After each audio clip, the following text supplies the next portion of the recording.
En 2019, la administración de la doctora Claudia Sheinbaum realizará adecuaciones en los cruces viales más conflictivos de la ciudad para inhibir los accidentes y proteger a los transeúntes. Capital 21 acudió a uno de estos. Aquí está el reporte. Ganar el paso en una de las 35 intersecciones más peligrosas de la Ciudad de México se ha convertido en la tarea de más riesgo para miles de personas que tienen que atravesar estos puntos, con el fin de llegar a su destino. Tal es el caso del Eje 1 Norte, esquina con Avenida de los Insurgentes, en la zona de Buenavista. El paso de cientos de peatones, motociclistas, ciclistas, automovilistas, camiones de transporte público, taxis y metrobús se realiza en total desorden, poniendo en riesgo la vida de todos por la falta de la cultura vial aunada a la errónea colocación de infraestructura. Semáforos poco visibles, cebras de paso incompletas, letreros escondidos entre los arbustos y el comercio ambulante, en fin.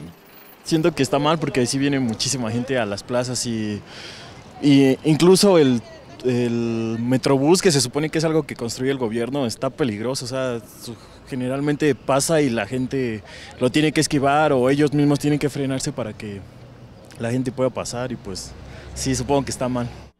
Los adultos mayores y personas con discapacidad son las que más padecen. Los automovilistas se ven obligados a frenar a medio camino, con la esperanza de no ser impactados por otro automovilista o alguna unidad del metrobús. Yo creo que debería de haber más señalamientos, sobre todo para los viejitos que somos. Ya no podemos correr y eso. Las veces que me ha tocado pasar por aquí, bueno, yo no paso tanto, pero sí está algo peligroso.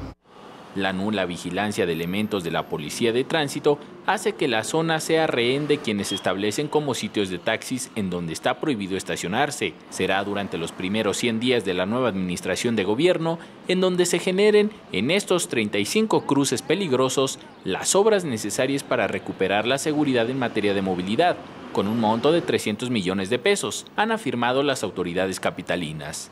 Pero mientras se realizan las adecuaciones, los transeúntes piden al menos presencia de la policía de tránsito.